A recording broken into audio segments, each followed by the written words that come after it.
नमस्कार दोस्तों। स्वागत है आप सभी का एक बार फिर से। दोस्तों, अगर आप अपनी लाइफ में कुछ नया सीखना चाहते हैं तो मेरे साथ ज़रूर बने रहिएगा और मेरे चैनल को लाइक करिएगा, शेयर करिएगा, सब्सक्राइब करिएगा ताकि मेरा हर नया वीडियो आप तक आता रहे। दोस्तों, मैं हर रोज़ की तरह आज फिर एक नई रहस्यमय वीडियो लेकर आपके साथ उपस्थित हो गया हूँ। और दोस्तों, आज की वो वीडियो है, बहुत ही रहस्यमय है वीडियो। और तो चलिए दोस्तों, आपका ज़्यादा समय नहीं लेते हुए वीडियो शुरू करते हैं। दोस्तों, एक समय की बात है कि उज्जैन नगरी पर एक सत्यजीत नामक राजा राज्य करते थे। राजा बड़े ही प्रतापी थे, धर्मपरायण थे और ईश्वर के भक्त थे। दोस्तों, राजा के राज्य में राजा की प्रजा भी बहुत खुशी से व उत्सुकता से रहती थी, समृद्धि से सुख समृद्धि से रहती थी। और राजा भी अपने प्रजा का खूब ख्याल रखते थे और प्रजा भी अपने राजा की खूब प्रशंसा किया करती थी। दोस्तों, एक दिन की बात है, राजा सत्यजीत शिकार करने के लिए जाते हैं, क्योंकि पहले के समय में राजाओं को शिकार करने का बहुत ही शौक हुआ करता था। तो राजा शिकार करने के लिए एक जंगल की तरफ चले जाते हैं। तो राजा जंगल में चले जा रहे हैं, परंतु राजा को कोई शिकार नहीं मिला और राजा सत्यजीत जंगल में चले जा रहे हैं। जंगल बहुत ही सुनसान था, भयानक था। कहीं भी कोई भी व्यक्ति, पानी कहीं भी नहीं दिखाई दे रहा था। तो दोस्तों, उस जंगल में राजा काफ़ी आगे चले गए और राजा को कोई शिकार नहीं मिली। तो उन्होंने देखा कि एक राख का बहुत ही बड़ा ढेर बना हुआ है और उस राख के ढेर पर एक व्यक्ति बैठा हुआ राख खा रहा है। उस व्यक्ति का हाल बेहाल था, कपड़े फटे हुए थे और शरीर से दुबला पतला हुआ था और राख खा रहा था। तो राजा ने उस व्यक्ति को देखा कि वो राख खा रहा है, राख के ढेर पर बैठा हुआ। तो राजा को बहुत ही आश्चर्य हुआ। राजा मन में विचार करने लगे कि ये व्यक्ति इतनी खाने की वस्तुएं होने के बावजूद भी राख क्यों खा रहा है। तो राजा सत्यजीत उस व्यक्ति के पास चले जाते हैं और उसे पूछने लगे कि हे भाई, तुम ये राख क्यों खा रहे हो। तो उस व्यक्ति ने कोई जवाब नहीं दिया और वह चुपचाप अपने स्थान से खड़ा हुआ और एक वृक्ष की तरफ चला। उस वृक्ष पर बहुत फल लगे हुए थे। तो दोस्तों, जैसे ही उस व्यक्ति ने उस वृक्ष के फल तोड़े और तोड़ करके अपने हाथ में लिए, तो वैसे ही वह फल है वो राख में परिवर्तित हो गए, यानी राख बन गए। अब तो राजा को और भी बहुत बड़ा आश्चर्य हुआ। तो राजा उस व्यक्ति से कहने लगे कि हे भाई, ये क्या हुआ, इसके पीछे क्या कारण है। तो वह राख खाने वाला व्यक्ति राजा सत्यजीत से कहने लगा कि हे महाराज, इस प्रश्न का जवाब मुझसे 12 कोस दूर इसी वन में आप चले जाइए और एक व्यक्ति अंगारों के ढेर पे बैठा हुआ है और वह व्यक्ति जलते हुए अंगारे खाता है। तो वह व्यक्ति आपको जवाब देगा कि मैं राख क्यों खा रहा हूँ और मेरे फल की राख क्यों बनती है। तो महाराज, राजा सत्यजीत सोचने लगे कि चलें वहीं पे चल के पूछते हैं। तो राजा अपने घोड़े पर बैठ करके उस जंगल में आगे चल देते हैं। महाराज चले जा रहे हैं और जब 12 कोस की दूरी तय कर ली तो राजा के आश्चर्य का ठिकाना नहीं रहा। राजा ने देखा कि एक व्यक्ति अंगारों की ढेर पे बैठा हुआ है और अंगारे खा रहा है। तो राजा सत्यजीत उस व्यक्ति के पास जाते हैं जिसका शरीर बहुत ही मैला दुबला था और कमज़ोर था। तो राजा ने ऐसा देखकर राजा उसे कहने लगे कि भाई, तुम ये जलते हुए अंगारे क्यों खा रहे हो। तो वह व्यक्ति बोला, महाराज ध्यान से देखिए, मैं आपके प्रश्न का जवाब तो नहीं दे सकता, परंतु एक बात देखिए, आपको तो अंगारे खाने वाला व्यक्ति इतना कहकर वह व्यक्ति वहाँ से खड़ा होता है और उसने एक पेड़ के फल तोड़े और जैसे ही उस वृक्ष के फल तोड़े, फल को तोड़ते ही अपने हाथों में लिया तो वह फल अंगारों में परिवर्तित हो गया, यानी अंगारे बन गए। तो वह राजा को भी बहुत आश्चर्य हुआ। राजा विचार करने लगे कि ये क्या हो रहा है, क्या कारण है। तो वह अंगारे खाने वाला व्यक्ति बोला कि हे महाराज, इस प्रश्न का जवाब मेरे पास तो नहीं है, परंतु आप यहाँ से 12 कोस दूर जाइए इसी जंगल में, और वहाँ पर एक औरत रहती है और वह औरत आपको इस प्रश्न का जवाब देगी। तो महाराज सत्यजीत मन में विचार करने लगे कि आगे देखते हैं। तो महाराज घोड़े पर सवार हुए और आगे जंगल में चल दिए। तो दोस्तों राजा जंगल में चले जा रहे हैं। तो राजा सत्यजीत मन में विचार करते हैं, चले जा रहे हैं कि ईश्वर की कितनी विचित्र लीला है कि कोई व्यक्ति एक तो राख खा रहा है और दूसरा व्यक्ति है वो अंगारे खा रहा है, और अंगार है वो जो फल तोड़ता है वो अंगार में बदल जाता है, और जो राख वाला व्यक्ति फल तोड़ता है वह राख में बदल जाता है। इसका क्या कारण है? तो राजा सत्यजीत मन में विचार करते करते वहाँ से उस जंगल में आगे बढ़ जाते हैं। जब काफ़ी आगे जंगल में चले गए तो उन्होंने देखा कि एक औरत जिसके हाथ में एक बाल्टी और रस्सी है, और वह औरत जिस भी कुएं में बाल्टी डालती है पानी निकालने के लिए, उस कुएं का जल सूख जाता है। तो राजा ने उस औरत के पास जाकर पूछा कि तुम इस रस्सी और बाल्टी को लेकर के क्यों डोल रही हो, क्यों जंगल में घूम रही हो? तो औरत कहने लगी कि देखिए महाराज राजा सत्यजीत। तो ऐसा कहा तो राजा बहुत ही आश्चर्य में पड़ गया कि ये औरत मेरा नाम तक भी जानती है। तो वह औरत कहने लगी कि हे राजन, ध्यान से सुनो, मुझे पानी नहीं मिल रहा है, मैं प्यास सी मर रही हूँ, और मैं जिस भी कुएं में पानी निकालने के लिए बाल्टी डालती हूँ उस कुएं का जल सूख जाता है। मैं जिस भी वृक्ष के फल तोड़ती हूँ तो वह फल भी सूख जाता है। तो राजा सोच में पड़ गए। तो राजा कहने लगे कि मुझे कोई प्रत्यक्ष में बताओ, मैं देखना चाहता हूँ। तो जैसे ही उस औरत ने राजा के सामने फल तोड़े तो वह फल भी बिल्कुल सूख गए, यानी कि वह फल खाने योग्य नहीं रहा। राजा ने कहा कि तुम्हारी ये बात तो सही है, परंतु क्या आप पानी भी नहीं पी सकती? तो औरत ने कहा हाँ महाराज, देखिए आप तो राजा है, आप खुद देख लीजिए। तो वह औरत राजा के सामने कुएं में बाल्टी जब पानी के लिए डालती है तो उस कुएं का पानी बिल्कुल सूख जाता है। तो राजा बड़े ही विचित्र सोच में पड़ गए कि यह ईश्वर की क्या घटना है, ये क्या लीला है ईश्वर की।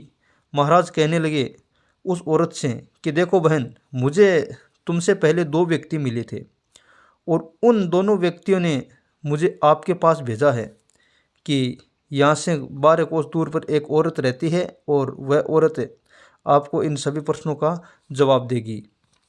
तो वह औरत बोली कि हाँ महाराज, आप सही स्थान पे आए हैं, परंतु बड़े ही अफसोस की बात है कि मैं आपके इस प्रश्नों का जवाब नहीं जानती, और मेरे मरने का समय अब नज़दीक है, मैं मृत्यु को प्राप्त हो जाऊंगी, इसलिए मैं आपके प्रश्नों का जवाब नहीं दे सकती।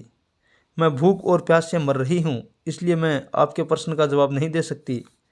तो आप ऐसा कीजिए, आपके शहर उज्जैन में कल प्रातः 10 बजे एक धोबी के घर एक बालक का जन्म होगा, इसलिए आप जल्दी से जाइए। वह लड़का जन्म लेने के सिर्फ 1 घंटे बाद वह लड़का मर जाएगा।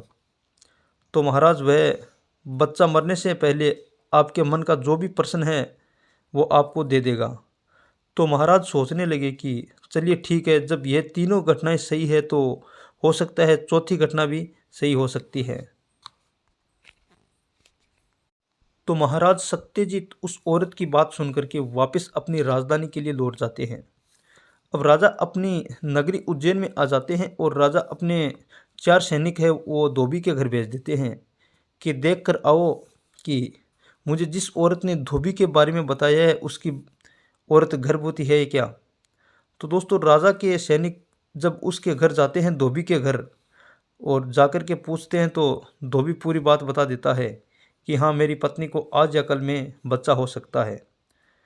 तो ये बात जब राजा के सैनिकों ने सुनी तो सैनिक राजा सत्यजीत के पास जाते हैं और महाराज सत्यजीत से कहने लगे कि हाँ महाराज, उस धोबी के घर में कोई बालक या बालिका जन्म ले सकती है। तो राजा ने मन में विचार किया कि मुझे उस धोबी के घर चलना चाहिए। तो महाराज सत्यजीत उस धोबी के घर चले जाते हैं। धोबी ने राजा को अपने घर में आते देखकर धोबी डर जाता है। धोबी सोचने लगा कि ये राजा है, न जाने मेरे घर पर क्यों आया है। तो धोबी ने महाराज राजा सत्यजीत का बहुत ही आदर सत्कार किया। परंतु राजा सत्यजीत कहने लगे कि अरे भाई धोबी, तुम घबराओ मत और आराम से अपना काम करो, और आपका जो बच्चा पैदा होने वाला है उनको जन्म लेते ही ठीक 5 मिनट बाद मेरे पास ले आना। मैं उनसे केवल 2 बात करूँगा। तो यह बात सुनकर के धोबी कहने लगा कि हे महाराज, कोई बालक जन्म लेने के तुरंत बाद कैसे बात कर सकता है। तो राजा कहने लगे कि वो तो देखा जाएगा, आप उस बच्चे को जन्म लेते ही मेरे पास ले आना। तो दोस्तों रात्रि के समय में धोबी की पत्नी थी धोबन, उसके दर्द शुरू होने लगा और ठीक 10 बजे उस धोबी की पत्नी को एक बालक जन्म लेता है। तो बच्चा पैदा होते ही धोबी के उस पुत्र को दाई ने नहलाया और स्नान करवाया और एक कपड़े में लपेट करके उस बच्चे को राजा के पास भिजवा दिया। जब बालक को राजा सत्यजीत ने अपनी गोद में लिया तो वह बालक राजा सत्यजीत से कहने लगा कि हे महाराज, आप मुझसे किसी बात का जवाब प्रश्न मांगने आए हैं, क्या आप मुझसे कोई जवाब लेना चाहते हैं। तो राजा बोला, हाँ बेटे, मैं आपसे जवाब लेना चाहता हूँ। तो दोस्तों ये बात है जो बालक कह रहा है राजा से। तो राजा सत्यजीत से कि महाराज, मैं आपके समस्त प्रश्नों का जवाब दे रहा हूँ, परंतु मेरे पास समय बहुत कम है, क्योंकि तुम तो जानते हो कि मेरी आयु केवल 1 घंटे की ही है और 1 घंटे में आपके सभी प्रश्नों का जवाब देना है। तो ये बात सुनकर राजा सत्यजीत बोले, बताओ बेटे क्या बात है। तो दोस्तों ये बात बालक जब राजा सत्यजीत से कह रहा है कि महाराज, आपके समस्त प्रश्नों का जवाब मैं दे रहा हूँ, लेकिन मेरे पास इतना समय नहीं है, केवल 1 घंटे का समय है और 1 घंटे में आपको सभी प्रश्नों का जवाब दे दूंगा और 1 घंटे बाद मैं मर जाऊंगा। तो राजा सत्यजीत कहने लगे, तो बेटा बताओ मेरे प्रश्नों का जवाब। तो वह बालक बोला कि देखिए महाराज, ईश्वर के विधान को कोई नहीं बदल सकता, कर्म की गति को कोई नहीं रोक सकता, इसलिए मुझे 1 घंटे में मरना पड़ेगा, परंतु आप अपने प्रश्नों का जवाब सुनिए। तो राजा बोले, बताइए। कि पूर्व जन्म की बात है, बता रहा हूँ। लड़का कह रहा है राजा से कि पूर्व जन्म की बात है, हम पांचों एक ही परिवार से थे, एक ही परिवार में रहते थे। तुम और जो तुम्हें जंगल में औरत मिली थी वह तुम्हारी पत्नी थी पूर्व जन्म में, और जो राख का ढेर पे बैठा था, जो राख खा रहा था, वह तुम्हारा बड़ा पुत्र था, और जो अंगारों में बैठा था, अंगार खा रहा था, वह तुम्हारा दूसरे नंबर वाला पुत्र था। और हे महाराज, मैं आपका सबसे छोटा पुत्र था, परंतु हे राजन, गरीबी ने हमें घेर रखा था। पिछले जन्म में हम सब बहुत ही गरीब थे और हमारे परिवार को एक समय की बात है कि भोजन किए हुए 10 दिन बीत गए। 10 दिन का समय निकल गया था। 10 दिन तक हमें किसी को भोजन नहीं मिला, केवल हम जल पी करके, पानी पी करके ही गुजारा करते थे। जब 10वां दिन पूरा हो गया तो उस दिन आप कहीं से भोजन की व्यवस्था की, और जब हमारी माता ने भोजन बनाया तो भोजन बनाने के बाद हम भोजन करने के लिए बड़े ही उत्साह थे, बड़े ही खुशी से हमें भोजन करने के लिए बैठे थे। तो हमारी माताओं ने हमें 5 भाग में बांट दिया था। हम पांचों को भोजन को परोस दिया और हम पांचों भोजन पर बैठ गए। तो उसी समय एक भिखारी आ जाता है और भिखारी ज़ोर ज़ोर से चिल्लाता है कि मुझे भोजन किए हुए 15 दिन का समय हो गया है। ये बात भिखारी कहता है, यदि कोई मुझे भोजन करवा दे तो ईश्वर उसका भला करेगा। ये बात वो बार बार चिल्ला रहा था। वह भिखारी चिल्लाते चिल्लाते हमारे पास आ जाता है। तो आप हम हमारे परिवार के मुख्य थे। ये बात राजा से वह बालक कह रहा है। तो आपने सबसे पहले अपने बड़े पुत्र से कहा कि हे बेटे, तुम जवान हो और भूख को सहन कर सकते हो, झेल सकते हो, तो तुम्हारे हिस्से का भोजन तुम इस भिखारी को दे दो। तो हे महाराज, तुम्हारे बड़े पुत्र ने जवाब क्या दिया पता है? महाराज, तो वह सत्यजीत ने कहा, हाँ बताओ बेटा, क्या जवाब दिया? उसने ये कहा था कि मैं क्या राख खाऊंगा। तो ये बात सुनकर आप चुप हो गए। तो हे महाराज, जो तुम्हारा बड़ा पुत्र है वो राख खा रहा है, क्योंकि उसको राख खाने को अन्न नहीं मिल रहा है। वह जिस भी वस्तु को हाथ लगा रहा है वह राख राख में परिवर्तित हो जाती है। और जो आग के अंगारों पर बैठा है, अंगारे खा रहा है, वो तुम्हारे दूसरे वाला पुत्र है। जब आपका बड़ा बेटा भिखारी को खाना देने से इनकार कर दिया तो आपने दूसरे बेटे को कहा कि बेटा, भिखारी को खाना आप दे दो। तो दूसरे वाले बेटे ने आपको क्या कहा कि मैं क्या आग खाऊंगा। तो महाराज, आपने जंगल में देखा कि एक व्यक्ति अंगारे खा रहा है, वह आपका दूसरा ही पुत्र है। और वह जिस भी वस्तु को छूता है, जिस भी फल फ्रूट को जो भी छूता है, वह उसी वक्त अंगार के रूप में परिवर्तित हो जाता है। तो राजा सत्यजीत बड़े आश्चर्य में पड़ गए। तो राजा ने उस बालक से कहा, आगे क्या हुआ? तो वह बालक कहता है कि हे महाराज, जब आपके दोनों बेटों ने भिखारी को भोजन देने से इनकार कर दिया तो आपने अपनी पत्नी से कहा कि अपने हिस्से का भोजन भिखारी को दे दो। तो हे महाराज, तुम्हारी पत्नी ने आपसे क्या कहा था कि मैं क्या भूखी प्यासी मरूंगी क्या? तो देखिए महाराज, वह जिस भी जंगल में भटक रही है वहाँ पर ना तो उसको पीने का जल मिल रहा है और ना ही खाने को भोजन मिल रहा है। वह जिस भी कुएं में पानी के लिए बाल्टी डालती है, उस कुएं का पानी सूख जाता है। और जिस भी फल को छूती है, हाथ लगाते ही वह फल भी सूख जाता है। और ना तो वह मर रही है और ना ही जिंदी रह रही है। तो राजा बोले, बेटे, आपने बहुत ही अच्छी बात बताई आपने। और वह बालक कह रहा है, पिताजी, मैं आपका तीसरे नंबर वाला पुत्र था। और जब आपने मुझसे भिखारी को भोजन देने को कहा तो मैंने तुमसे क्या कहा था कि मैं क्या मरूंगा या बचूंगा? तो हे महाराज, देख लीजिए महाराज, मैं ना तो मर रहा हूँ और ना ही जीवित रह रहा हूँ। मैं इसी तरीके से जन्म लेता हूँ और जन्म के कुछ घंटों बाद मर जाता हूँ। मुझे न जाने कितने जन्म इस तरह से व्यतीत हो गए हैं, लेकिन उस पाप से मैं आज तक मुक्त नहीं हुआ हूँ। मरता हूँ और जन्म लेता हूँ। मेरे इस तरीके से बहुत से जन्म बीत गए हैं, बहुत से जन्म हो चुके हैं, और हम चारों में से उस भिखारी को भोजन किसी ने नहीं दिया। तो आपने उस भिखारी को अपने हिस्से का भोजन दे दिया था और भिखारी ने वहीं पर बैठ कर के भोजन किया। और भोजन करने के बाद भिखारी आपको आशीर्वाद देता हुआ चला गया कि आपने राजाओं का सा काम किया है, आपने एक भूखी आत्मा को भूख मिटाई है। तो हे महाराज, आप उसी के प्रताप से आज राजा है।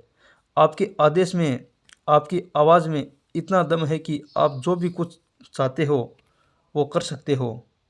क्योंकि जो अच्छे बुरे कर्म करते हैं वो हर व्यक्ति को भुगतना पड़ता है। समय लग सकता है, क्योंकि ऊपर वाले के पास देर है, अंधेर नहीं है। तो दोस्तों, इस कहानी का सारांश ये निकलता है कि जो जैसा करेगा वो वैसा ही भरेगा। दोस्तों, वीडियो को लाइक शेयर ज़रूर करना।